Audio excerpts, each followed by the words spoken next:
first question. What you do, you will solve this assignment, and if you want, you can also post it to your Google Classroom. Okay.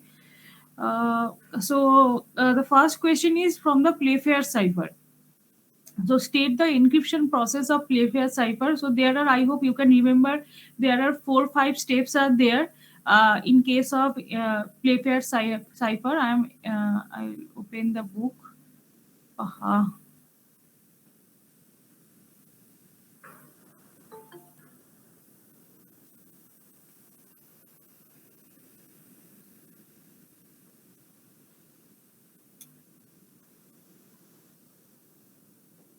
So you return back to online again.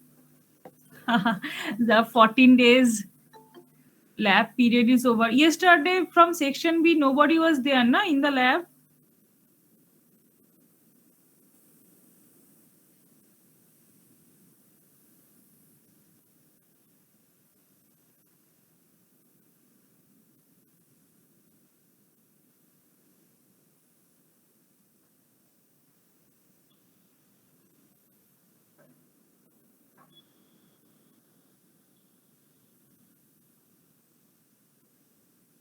Okay, so this is your Playfair cipher. So these are some steps that you need to remember for generating the Playfair cipher. Suppose in the question it is given state the encryption process of Playfair cipher. So what will be the encryption steps? So this is your encryption steps. So this is your encryption steps. It is encryption process of Playfair cipher. Okay. So quickly we will recapitulate the Playfair cipher. So suppose if you have a keyword, you have to write it down in a 5x5 matrix. Now, what are the steps for generating the matrix along with the population, matrix creation and population? That is, you have to create one 5x5 matrix. Now, as you know, the English alphabet contains 26. English alphabet contains 26 letters. Now, if I do 5x5, so one letter will not be used. So it can be I or J. Whoever come first will be there. If you are writing I, you cannot write J. So I and J will not be used at the same time in the Playfair matrix. So this is the condition.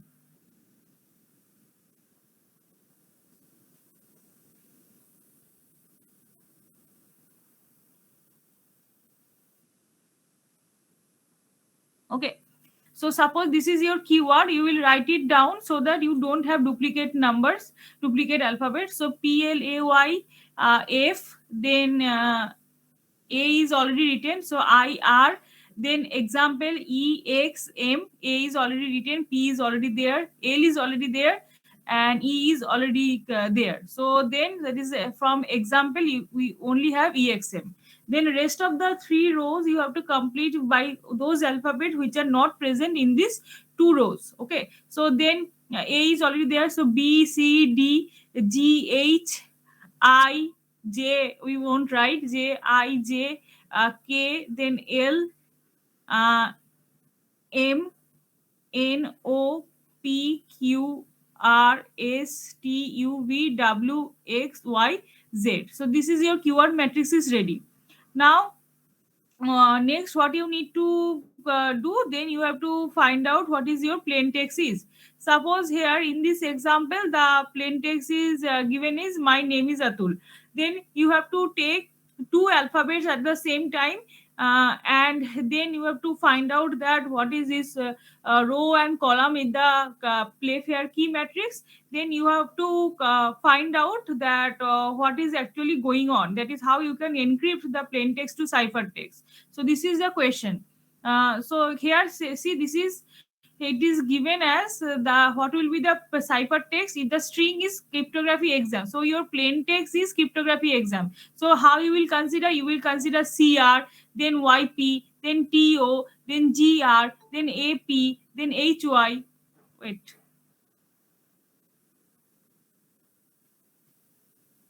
Then EX, then AM. Okay. So this is, you have to take 2 alphabets at the same time and then encrypt it with the help of the key matrix, and it is given as input to the code ciphertext where keyword is secret. So this is your keyword. In the last this is the question it is given, it is the secret is your keyword, and assuming j is combined with I. Okay, so this is the question. So I hope you can solve it with the help of Playfair cipher example. So then this is your plain text. So then first of all you have to prepare the matrix secret, then the 5 cross 5 5 cross 5 matrix, then rest of the values you have to take the by the those alphabet which are not present in the word secret. Then that matrix will be used to encrypt this cryptography exam this plain text to ciphertext. Okay, so this is the first question that you need to solve. In the internal also you will get the similar type of question. Okay, then next question is Alice and Bob want to say share a secret key using Diffie-Hellman key exchange protocol. Okay, and it is given as n equal to 11, g equal to g, x equal to 2, and y equal to 3. So find out the value of a, b, and the secret key k1, k2. Then you have to explain it with the help of man in middle attack. So this is a 10 marks question where this is 5 marks and this is 5 marks is given. So you have to first use Diffie-Hellman key exchange algorithm. If you want, I can describe it again. So basically, n and g are the two values that will be shared between both Alice and Bob. Then x is secret to Alice and y is secret to Bob. So by this, they will calculate g to the power x mod n, and Bob will calculate g to the power y mod n. After that they will generate, Alice will generate a and Bob will generate b. Then they will share this a and b with each other. After that, with the value of a and b, they will calculate k1 and k2. What is k1? G to the power initially we are doing g to the power x mod n. Now we will do a to the power x mod n and b to the power y mod n. So in this way we will calculate the k1 and k2. Then you have to describe the man in middle attack with the help of Diffie-Hellman. So I hope you can remember the Diffie-Hellman manual middle attack.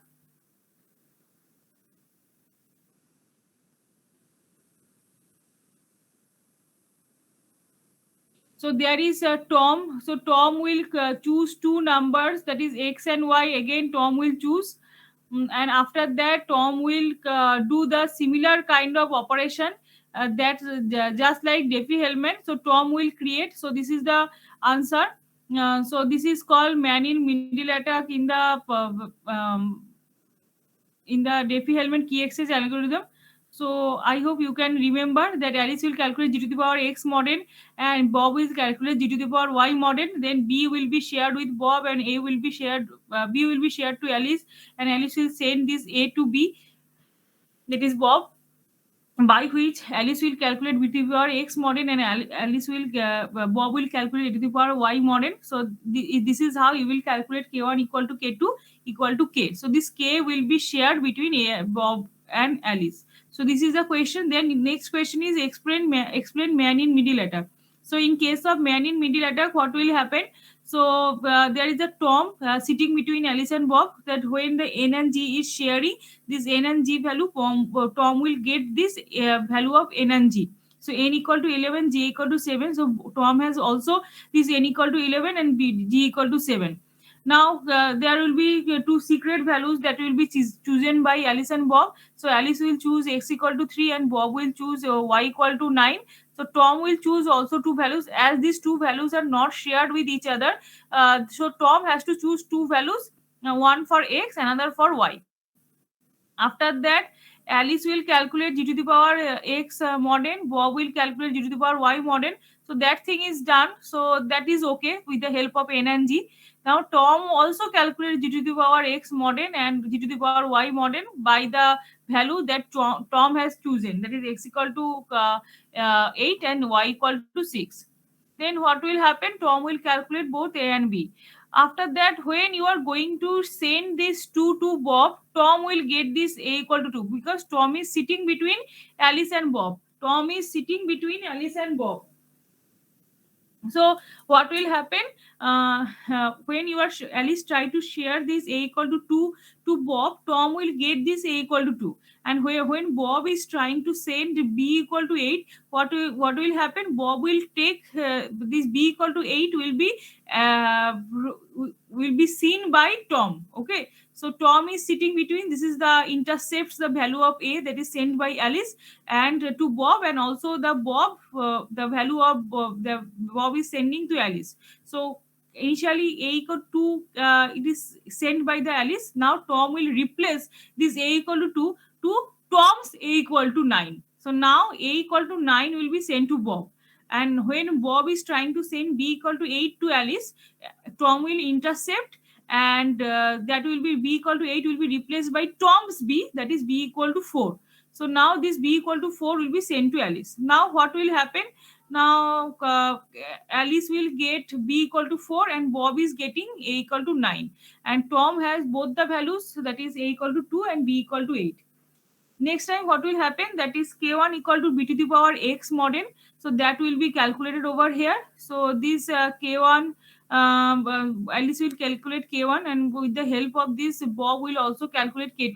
Now you can see as the value that is transferred between Alice and Bob are not same, so you this k1 and k2 is not same. So this k1 and k2 is not same. That means if you encrypt the message with the help of 9, that is not possible for Bob to decrypt the message, right? Because Bob has different key compared to Alice. Now Alice has 9. This is Diffie-Hellman is used for symmetric cryptography.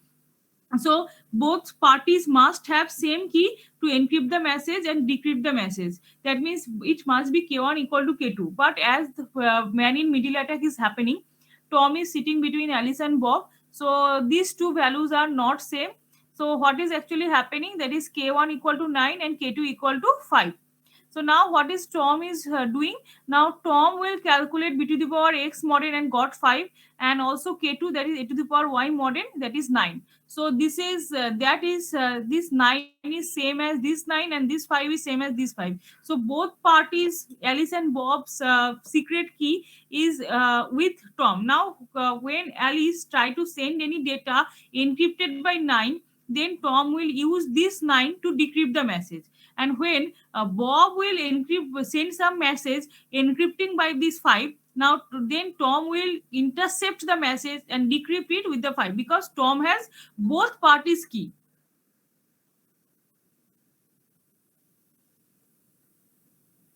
Okay, because Tom has the key for both Alice and Bob. With the help of this, Tom will perform man in middle attack, and all the messages that are transferred between Alice and Bob will be intercepted by Tom. So this is the answer of this question, that is man in middle attack.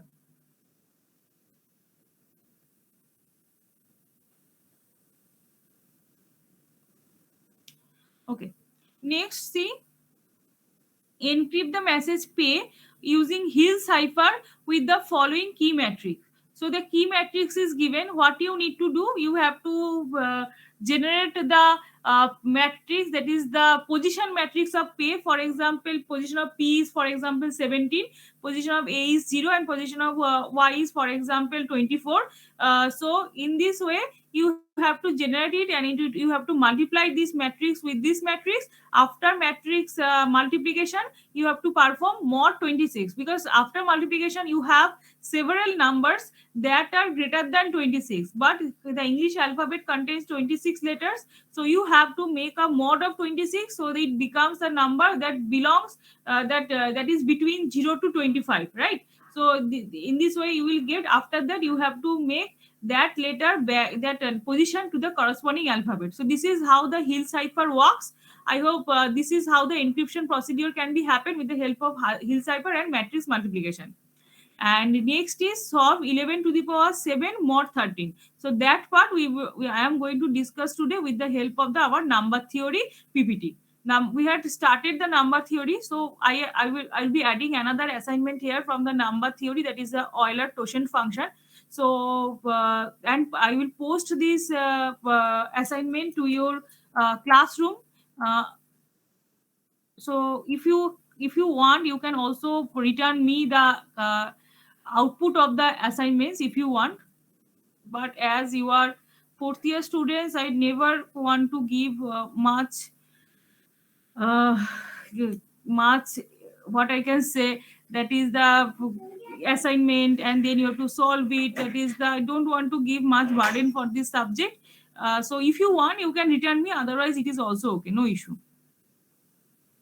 Okay, any doubt, student, regarding this Playfair cipher, Diffie-Hellman, Hill cipher, and number theory section? That this portion we had discussed in our previous class, right?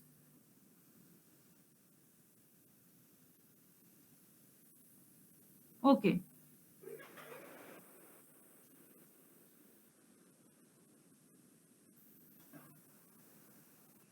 So let's again start discussing the Fermat's theorem. So what is actually Fermat's theorem is saying that if is prime number, P is prime number, and A is the positive integer not divisible by P, then if it is a to the power P is written, then you can simply do A mod P. Okay, so instead of doing A to the power P mod P, you can simply do A mod P. So let's take one example. Suppose a equal to 3 and p equal to 5, and a is not divisible by 5.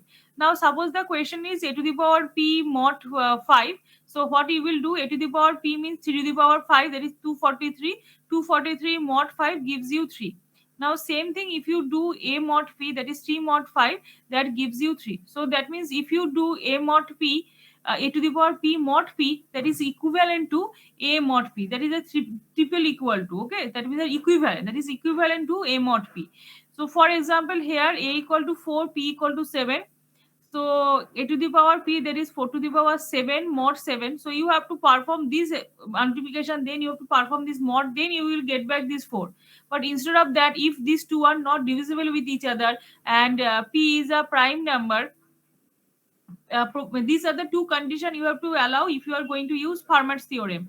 That is, if p equal to 7, p is a prime number and a is the value that is not divisible by p, then you can simply write a mod p. If you write a mod p, that is 4 mod 7, that gives you 4. So this is how you can also solve this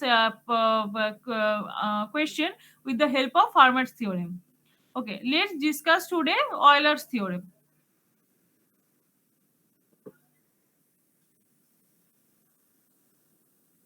So you can see the number between 1 to n minus 1 relatively prime to n. So if n equal to 6, the positive under integers less than n are 1, 2, 3, 4, 5. Okay. So only 1 and 5 do not have any factors common with 6.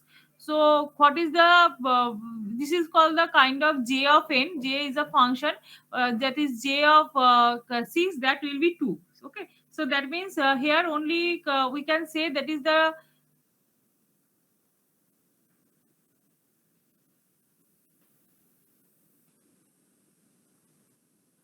that is 1 and 5 that have no common factors common with 6. So the number is given as 6.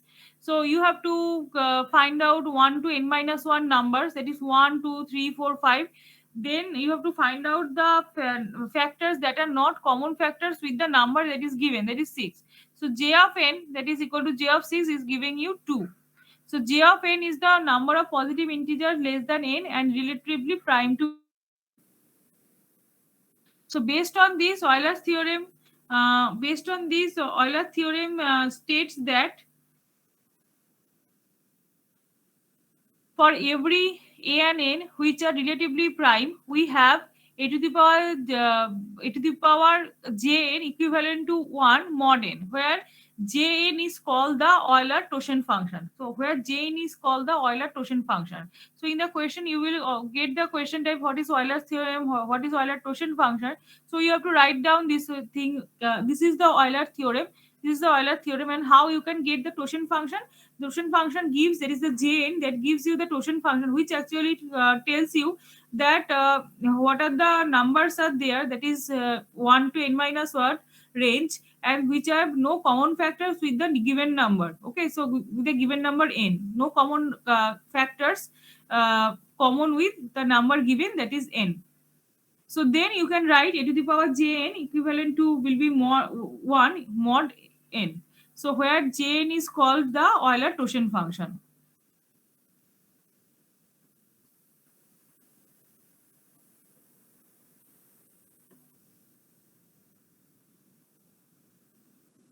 So let's discuss Euler's theorem with the help of an example. So আজকে ফার্মেটটা আরেকবার একটু revision করে দেবেন please okay. So if after this class okay, so a equal to 3, n equal to 10 is given. So your n equal to 10. Okay, so what are the numbers between 1 to n minus 1? 1, 2, 3, 4, 5, 6, 7, 8, 9. Okay, so n equal to 10 is given. So what are the numbers between 1 to n minus 1 to n minus 1? That is 1, 2, 3, 4, 5, 6, 7, 8, 9. Now you have to find out that what are the numbers that are not factor of 10. What are the factor that is not factor of 10? So this is the number. Okay, so this is another number, this is another number, and this is another number. So these four numbers that are not factor of 10, otherwise all the numbers more or less related to each other. So for example, what is the factors of 10? 2 and 5, 2 and 5. Okay, 2 and 5. Now in case of 4 you will get it will contain 2 into 2, that means 4 is also that is related to the factor set. In case of 6 also there is 2 is involved. In case of 8 the 2 is involved. So there are like 1, 3, 7 and 9 where the 2 and 5 is not involved. Those are the factors of 10. Those are the factors of 10. So that's why the j of 10, that is a totient function, the number is 4. There are 4 numbers are there, that is 1, 3, 7 and 9 have no common factors with 2 and 5. So that means j of 10 equal to 10 4. So now as per the formula, what is Euler's formula? Just a to the power jn equivalent to 1 mod n. So if you do 3 to the power 4, so 3 is a equal to 3, so 3 to the power j of 10 equal to 4, so 3 to the power 4 equal to 81, so 81 mod 10 equal to 1. So this actually the Euler method for solving any type of modular operation or any mathematical operation. So let's take another example. Suppose n equal to 7. N equal to 7. So the positive integers are 1, 2, 3, 4, 5, 6. So 1 to n, that is 1, 2, 3, 4, 5, 6. Okay. So if you want to write that is j of n, you can also write in this way, j of p into q. So we can write p into q are two prime numbers. Then n equal to, that is a factor. That is a factor is p, n equal to p into q. So then you can write j of, that is you can simply break it down into two halves. That is j of p multiplied by j of q. After that you can write in this way, that is p minus 1 and q minus 1. So let's explain this thing with the help of an example. So suppose p equal to 3, q equal to 7. So n equal to p into q. This is something we have done in case of RSA. Okay, in case of RSA, the first step is you have to consider p and q are two prime numbers. P and q are the prime numbers. Actually, those things is coming from the Euler theorem. So n equal to p and q are two prime numbers. Then n equal to p into q, that gives you 21. So how you are getting the totient function from this value? So now j of n, j is the totient function, Euler totient function, and n equal to 21. So j of 21 equal to, how can I write? That is j of p into j of q. That is j of 3 into j of 5, 7. That is equal to p minus 1 into q minus 1 as per the Euler theorem. So this is p minus 1 into q minus 1, that means 2 into 6. P minus 1 is 2 and q minus 1 is 7, that gives you 6, that is actually 12. So there are 12 integers are there which is not related to this value, that is 21. Okay, let's check. So suppose the value of n equal to 21. Suppose the value of n equal to 21. So how many numbers are there? 1, 2, 3, 4, 5, 6, 7, 8, 9, 10, 11, 12, 13, 14, 15, 16, 17, 18, 19, 20, and 21. 21 I will not going to write. Now let's check that what are the factors of 21. 3 and 7. 3 and 7 are the two factors. I mean, a 3 ta gelo and 7 is also gone. Now this 14 is related to 7. 14, there is a factor is present over here, so 14 we will take, that is 17. Now then in case of 3, so you can see there is a 3 is also present in case of 6. 3 is also present with 9. 3 is also present with 18, and also in case of 15. Also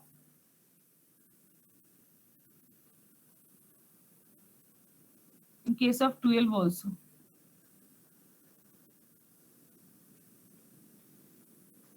So how many numbers remaining?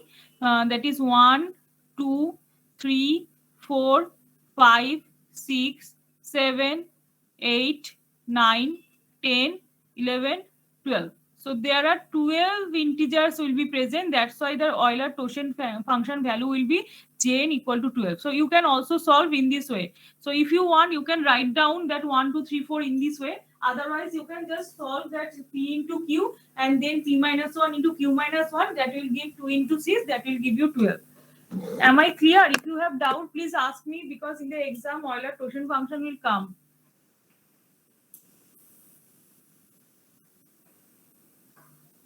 Any doubt, students, regarding the Euler-Tochet function? No, ma'am. Okay. Okay, so this is something assignment kind of thing that you can solve. The PPT it is given that if you want, you can solve this question. That is a big number, but still you can calculate it with the help of the Farmer's theorem.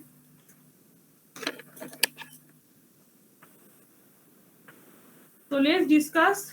This is not very important, but as it is present in your syllabus, the Chinese remainder theorem, you will not get any question from the Chinese remainder theorem. Okay. So still I am telling this theorem because this is present in your syllabus, and if some other question paper is set, then there will be a problem. Okay. So let's discuss Chinese remainder theorem.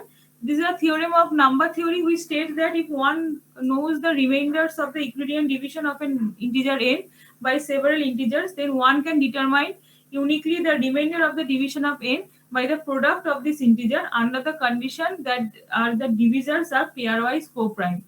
So in case of Chinese remainder theorem, so this is the actual theorem. And the thing is that if you get the remainders, from the remainders, can you get back the integer from where you are getting the value? That is the main theorem regarding the remainder theorem, Chinese remainder theorem. Okay, so there are certain things. So the number is unknown, repeatedly divided by 3, the remainder is 2, by 5, the remainder is 3, and by 7, the remainder is 2. So what will be the number? So this is the question. Okay, so repeatedly dividing, you are getting remainder 3, and after that you are getting remainder 2, then by 5 you are getting remainder 3. So and by 5 you are getting remainder 2. Then what will be the number? So this is the question. So these are the problems that can be solved by the Chinese remainder theorem. So this is the theorem that suppose you are trying to find out n and you are getting. Huh? Proof দরকার নেই তো, যেমন ম্যাথসে আমাদের ডিসক্রিটে এগুলো ছিল কিছুটা, তো ওখানে অনেক প্রুফ ছিল, এখানে প্রুফ লাগবে না তো? No. So suppose it's different types of remainder you are getting. You don't know the number, but if you are you don't know the number, still you are dividing it with 3, some 5, some 7, and you are getting different remainders. So from the remainders, can you get back the number? So that is the question of in case of Chinese remainder theorem. So given its remainder of division by several numbers, m1, m2, mk, in that way, so either So this is the formula that n equal to n1 mod m1 equal to n2 mod m2. So this is the n that we don't know. This is n that we don't know. So we are getting remainder n1 by dividing it mod m1. We are getting some number n2 by dividing mod m2. We are getting some another number by dividing mod mk. So theorem one. So two simultaneous congruences. Suppose n is the number, so n1 mod m1 and n2 mod m2 are only solvable when n1 equal to n2. Okay, n1 equal to n2 mod of GCD. So if I perform the GCD of these two numbers, and then with the help of the GCD, if we try to do the mod operation on these values, then the solution will be that is modulo LCM m1 comma m2. So this is how we can solve that. If I perform mod of two numbers, perform GCD and then do the mod, and then we that is n2 mod that number, and if it becomes equal to n1, then it can be solvable. So this is the theorem one. So let's take one example. Suppose we have two prime numbers, 5 and 7. Suppose that 16 is our number. So we don't know this number first. We don't know this number first. Okay, the 16 is not there. So we have only two prime numbers. We know that we have to divide it by 5. So first time we are dividing with 5, and second time we are dividing it and 7, and we are generating the modulars of this number. So suppose 16 mod 5 is giving you 1 and 16 mod 7 giving you 2. Okay, so we don't know 16. Okay, first of suppose in Chinese remainder theorem we don't know the number 16, but we know that by which we are dividing and what is our remainder. So these two information is with us. So first of all, mod 5, after mod 5 we are getting 1, and after doing mod 7 we are getting 2. So there is only one number smaller than 5. So we have to perform GCD between 5 and 7. So which are these residues 1 comma t 2. So there no residues can be used to uniquely determine this number. So you can use this type of operations that to calculate n1 and n2, where k1 equal to 5 and k2 equal to 7. So that is 5 into 7 is 35. So you can just go through this formula, that I equal to 2, I less than 35, I plus plus. You are calculating n1, that is 2 modulo 5, and again 2 modulo sorry, n1 and n2. This is 1 is n1 and 2 is n2. Okay, this is your n1, this is your n2, this is your m1, this is your k1 k2 actually. Here as per the question, it is k1 k2. So in this way you have to print the n1 and n2. So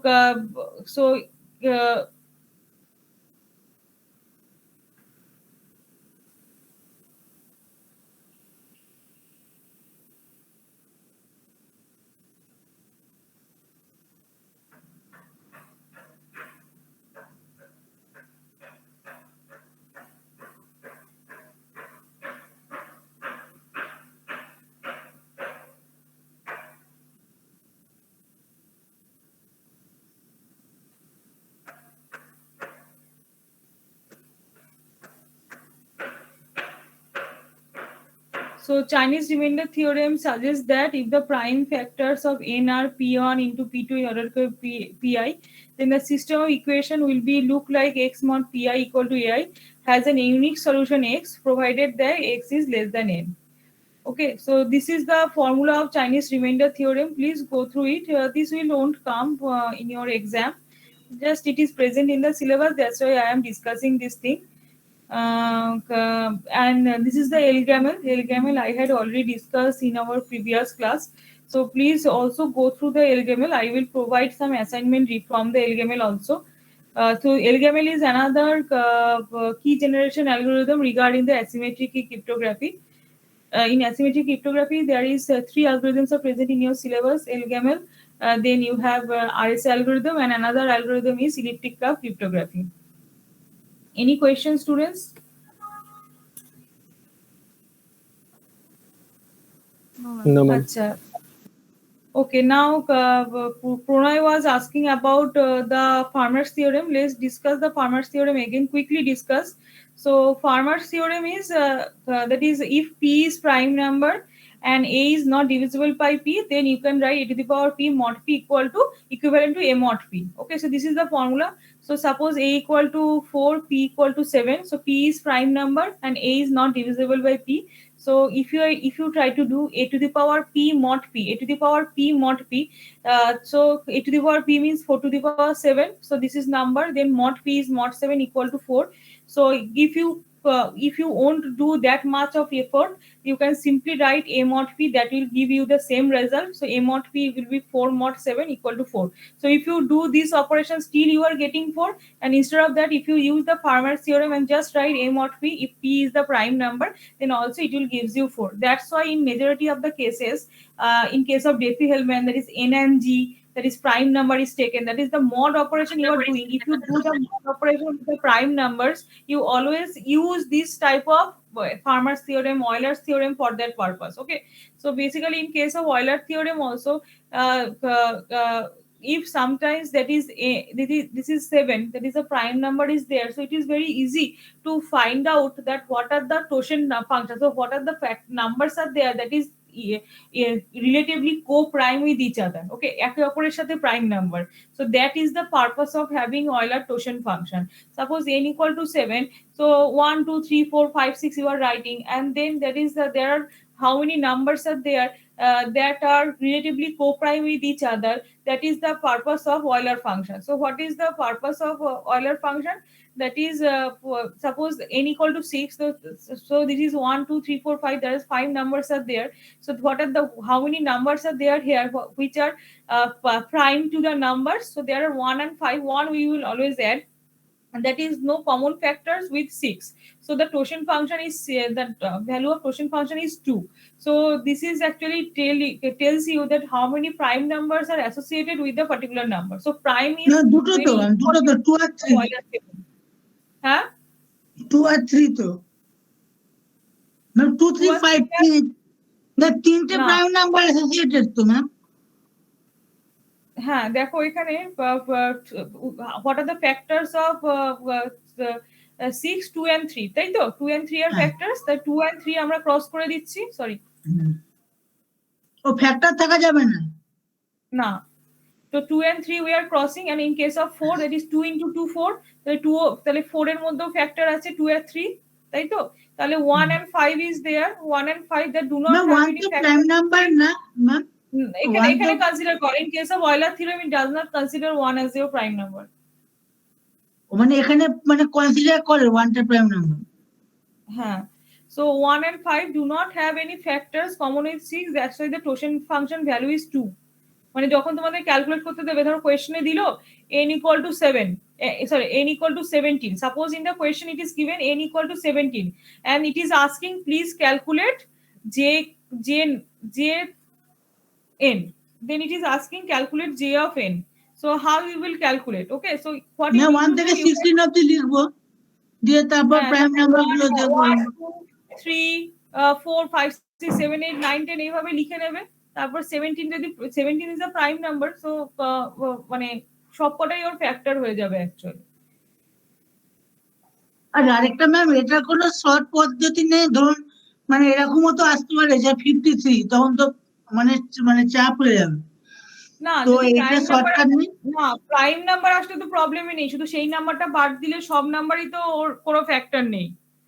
suppose যদি তোমার ধরো for example আমি ধরলাম যে number is for example আমি ধরলাম number is n equal to 50 দিয়েছে, yes ma'am ঠিক আছে? তাহলে 50টাকে তুমি কিভাবে লিখবে? p ইনটু q ফর্মে লিখবে। এই যে আমি একটু আগে বোঝালাম কিটাকে কিভাবে লিখবে।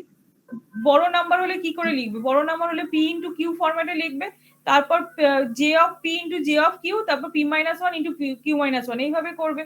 তাহলে তো তোমাদের বেশি করতে হচ্ছে। তাহলে ধরো 5, এটাকে কি করে লেখা যাবে? 5 ইনটু 10 লিখলে মানে এটা হচ্ছে p into q, j of p into q। তাহলে তারপরে আমরা এসডিএম টাইপের করে নিতে পারি ম্যাম, এসডিএম টাইপের।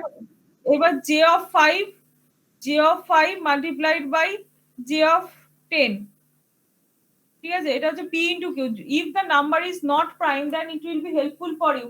তুমি কিভাবে লিখবে, ফর এক্সাম্পল ধরো এটার ক্ষেত্রেই দেখো, এটার ক্ষেত্রে কিভাবে লিখবে, এটা হচ্ছে তোমার 2 ইনটু 3, তাহলে j of 2 multiplied by j of 3, j of 2 into j of 3। এবার দেখো j of 2 টাকে কিভাবে লিখবে, p minus 1, ফর্মুলা কি, p minus 1 into q minus 1, q minus 1, p minus 1 into q minus 1, p এর ভ্যালু এখানে 2, তাহলে 2 minus 1 এখানে কত পাচ্ছ 1, আর q minus 1 কত, q minus 1 মানে 3 minus 1 তার মানে 2, তার মানে value of jn equal to 2, এই যে 2 পাওয়া যাচ্ছে। If the number is prime, that is okay, but most of the time the value of n equal to something else, that is এখানে দেখো j equal to n equal to 6 হলে ওটাকে তাদের ফ্যাক্টরে divide করো, 2 into 3 করলে, তারপর 2 into 3 এর কিভাবে লিখবে, 2 minus 1 into 3 minus 1, 2 minus 1 is 1, 3 minus 1 equal to 2, তাই 2 into 1 2, দেখো 2 পাচ্ছ, মানে তো আমি মানে তোমাদের যদি না হয় মানে এরকম 1 2 3 4 5 6 7 8 9 এরকম আপনার ভয়েসটা ব্রেক করছে একটু। ওকে, প্র্যাকটিস করতে। ঠিক আছে, তাহলে এইভাবে তোমরা করতে পারবে। ম্যাম এগুলো অতুল কাদের বুক থেকে পাওয়া যাবে তো? হ্যাঁ, ঠিক আছে স্টুডেন্টস,